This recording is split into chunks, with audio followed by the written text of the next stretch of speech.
हमें मजबूर किया गया कि आप लोग सप्लाई बंद कर दो। ना हमें कोई शौक़ है और ना कारोबारी एतबार से हमारे लिए मुफीद है, क्योंकि ये वो टाइम होता है कि जब हम 10 रुपये कमाते हैं और इसी टाइम हम सबसे ज़्यादा बिजनेस करते हैं।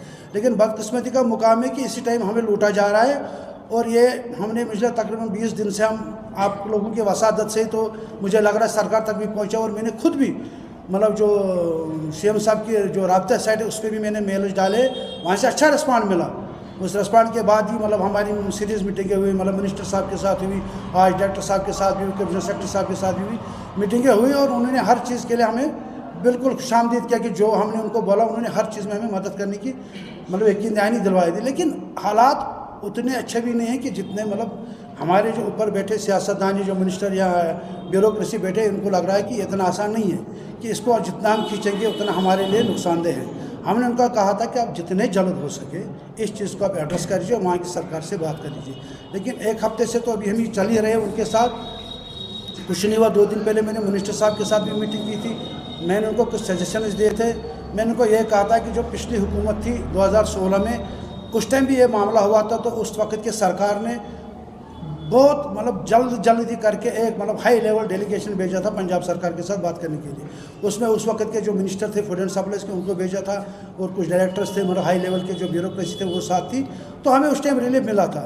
लेकिन आज सरकार ने हमारी बात अच्छी तरीके से सुनी, उन्होंने कहा कि हमने कार्रवाई की, हो सकता है उन्होंने कोई कॉरेस्पॉन्डेंस उसकी हो, लेकिन अभी तक मतलब हमें कोई रिजल्ट नहीं मिल रहा है।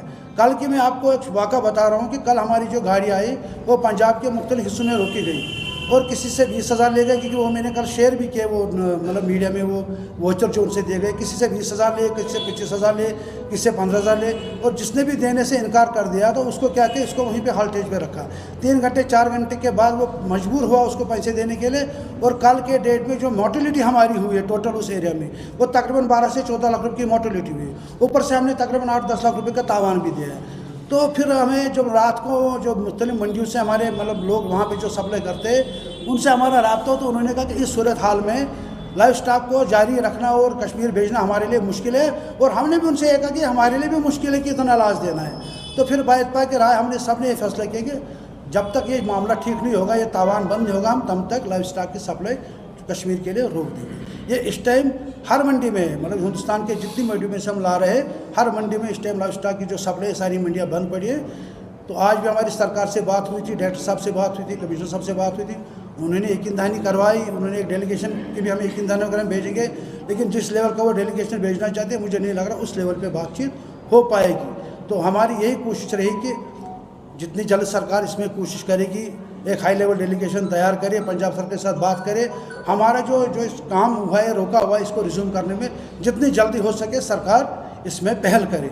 इस तरह से मुझे नहीं लग रहा है कि मतलब कॉरेस्पॉन्डेंट से दूसरे तरीक़ों से ऐसे मतलब उनसे बात करने से कुछ होगा, क्योंकि हम खुद ही बात करते हैं उनके साथ। मतलब पंजाब के जितने भी ब्यूरोक्रेसी हैं या मिनिस्टर हैं हमने उनके नोटिस में लाया हुआ है, लेकिन हायर लेवल पे जब वो कार्रवाई करते हैं तो नीचे जाके वो फिर रुक जाती है। इसलिए आज इसीलिए हमने आपको बुलाया था कि हम एक साथ सबको इस बारे में अवेयर करें कि जो हमारी जो स्ट्राइक थी इसको आप मतलब ये ना कहें कि हमने स्ट्राइक, हमें मजबूर किया गया है कि आप लोग सप्लाई रोको, ताकि हम इस बात पे सरकार को कायल करें कि जनाब हमने हड़ताल नहीं किया, बल्कि हमें मजबूर किया गया हड़ताल करने के लिए। हमारे साथ ऐसी हालात है कि हम इस सप्लाई को बहाल नहीं कर सकते तब तक जब तक ये तावान न रोका जाए।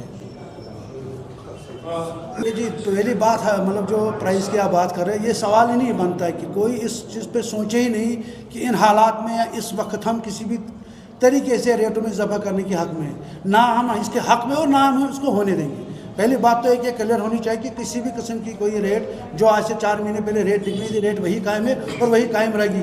अभी बहुत टाइम उस रेट को कायम करने के लिए हम सबको मिलजुल के उस पर काम करना पड़ेगा। इस टाइम ये सवाल ही नहीं बनता कि रेट। दूसरा सवाल आप कर रहा है मोटर कंट्रोल एक्ट का। देखिए जो उसमें जो कुछ चीज़ें हैं वो सरकार के मतलब कंट्रोल के हाथ से निकल गई है, वो सरकार तो देखना है वो हम नहीं देखें, लेकिन उसके बाद भी सरकार के पास हमारे भी मसाले और सरकार को भी इस चीज़ से भी मसाले, क्योंकि यहाँ पे सप्लाई को बाहर रखना, यहाँ पे क्वालिटी को बाहर रखना, यहाँ दूसरी चीज़ें इस चीज़ से रखना, हमारे जो मुश्किलात हैं उनको देखना, वो तो सरकार का काम है ही ना। ये नहीं कि सरकार का प्राइस कंट्रोल निकल गया तो बाकी चीज़ें निकल गई। लेकिन मुझे लग रहा है कि अभी हाल ही में हमारी मीटिंग हुई थी डायरेक्टर साहब के साथ, उन्होंने भी इस चीज़ को एड्रेस किया कि प्राइस कंट्रोल को छोड़ के बाकी मसाइल जो आपके हैं वो सरकार देख रही है और सरकार उसमें भरपूर ताउन देगी। मुझे नहीं लग रहा कि इस टाइम में उस पहलू पर जाना चाहिए इस टाइम जो सबसे बड़ा इशू है कि वो है कि भाई किसी भी सूरत में पंजाब में जो हमें लूटा जा रहा है, इस लूट को यहाँ की सरकार अवलीन फुर्सत में इस पर वो नोटिस दे और एक हाई लेवल डेलीगेशन भेज दे वहाँ पे, ताकि ये रोके और यहाँ पे सप्लाई बाहर हो, क्योंकि कुछ दिनों के बाद यहाँ पे बिल्कुल टोटल सप्लाई कम पड़ेगी। और आप लोगों को पता है कि हम इस माशरे के हिस्से हैं और यहाँ पे इस टाइम मवेश सीज़न उरूज पे है, तो वो मुतासर हो सकता है। और हमने कल अपील भी किया कि अगर कहीं पे कोई मतलब उसमें मुतासर हो भी जाएगा, उसमें ना हमारा कसूर है, ना हमारे उस दुकानदार भाई का कसूर है, ना उससे वाबस्ते किसी व्यापारी का कसूर है जो इस काम में लगा हुआ है। जब गुज़िश्ता बार मंडियों में रेड करने के आज मुझे लग रहा है कि पंजाब में बहुत सी जगह जो एडमिनिस्ट्रेटिव चेंज हुई उसकी वजह से, क्योंकि कुछ कोई एडमिनिस्ट्रेटर ऐसा होता है कि जो करने नहीं देता, कुछ होते हैं जो इनको अलग करते हैं। और हमारे पास जो इन्फॉर्मेशन है कि इसमें इस टाइम कुछ मतलब हायर लेवल के लोग भी इसमें लगे, क्योंकि आप ये जान के चले ये 92 करोड़ का टेंडर होता है जो वहाँ पंजाब गवर्नमेंट ने निकाला है। अब जब 92 करोड़ का टेंडर हो तो कश्मीरी से 10-12 करोड़ लेना कोई छोटी मोटी बात हो उनके लिए, इसमें करप्शन का भी कुछ होगा हिस्सा। वहाँ की सरकार से आपने जो आम आदमी के कारोबार के भी नुमाइंदे हैं, लोगों के भी सिविल सोसाइटी भी है, तो ओवरऑल कश्मीर इकनॉमिक अलायंस का अहम रोल बनता है। कश्मीर के इकानमी के हवाले से हर एक इकानमी को हमें देखने की ज़रूरत है, यही मुद्दा मकसद है कश्मीर इकनॉमिक अलायंस का जो बड़ा प्लेटफार्म है कश्मीर के हवाले से। जितनी भी ट्रेड बॉडियाँ हैं कश्मीर के हवाले से, चाहे कोटदार एसोसिएशन हो, चाहे बिजनेस कम्युनिटी हो, हाउस बोट हो, शिकारा हो, एफिलेटेड है कश्मीर इकनॉमिक अलायंस के साथ। लिहाजा करके ये हमें लग रहा है अगर सरकार ने नेतुलार इसमें बरत दिया स्टेट के हवाले से, यहाँ की ब्यूरोक्रेसी ने, यहाँ की सरकार ने, मेरे ख्याल से सबसे ज़्यादा अगर ये नुकसान होगा यहाँ के लोगों का होगा ये नुकसान, क्योंकि मेरे ख्याल से इसके लिए हम तैयार नहीं है। अगर हमारे लोग सफ़र हो जाएगी, मैंने कहा अगर हमारी इकानमी सफ़र हो जाएगी, क्योंकि हमारा मुद्दा मकसद यही है हमारी इकानमी बूस्ट होनी चाहिए जम्मू कश्मीर के हवाले से, ये मकसद है कश्मीर इकनॉमिक अलायंस का। लिहाजा करके जो रवैया है पंजाब सरकार की तरफ से पिछले 2 महीनों से जो सिचुएशन आ रही है पंजाब सरकार की साइड से, मेरे ख्याल से पंजाब सरकार के साइड से लूट मचाया गया था। मेरे ख्याल से कोटदार एसोसिएशन के साथ जितने भी हमारे रिलेटेड कसाब भाई हैं, कोटदार भाई हैं, वहाँ से जो माल पंजाब से या गाजीपुर मंडी से या सीकर राजस्थान से उनको लूटा जा रहा है पंजाब सरकार की तरफ से। मेरे ख्याल से ये नहीं होना चाहिए, ये स्टेट गवर्नमेंट की जिम्मेदारी है, अहम जिम्मेदारी है स्टेट गवर्नमेंट की तरफ से।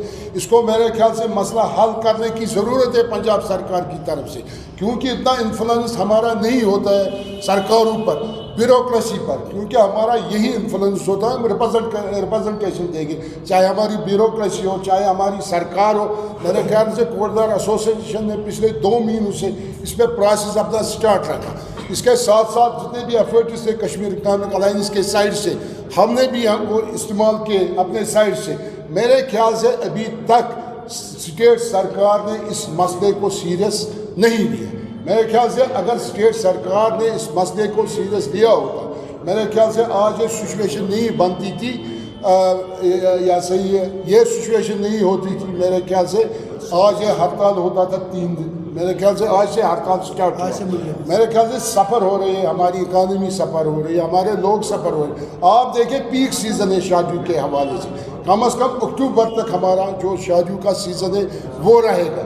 लिहाजा करके मैं आपके वसादत से अपील करता हूँ कोटदार एसोसिएशन को, महराज साहब को, इसके प्रेसिडेंट को, आप इस पर कंसल्ट कीजिए, हम भी इनके साथ हैं। उसके साथ साथ कश्मीर इकनॉमिक अलायंस भी अप्रोच करेगा पंजाब सरकार को, ताकि जो ये तातुल बना हुआ है पंजाब सरकार की दरमियान और कोटदार एसोसिएशन के दरमियान या कश्मीर इकनॉमिक अलायंस के दरमियान, क्योंकि हम भी इसके पार्टी हैं, मेरे ख्याल से इस तातुल को हम ख़त्म करने की कोशिश करेंगे, ताकि हमारा बिजनेस सफ़र नहीं होगा, ताकि हमारे लोग सफ़र नहीं होंगे। ये हमारी, क्योंकि जो आप देखें सिचुएशन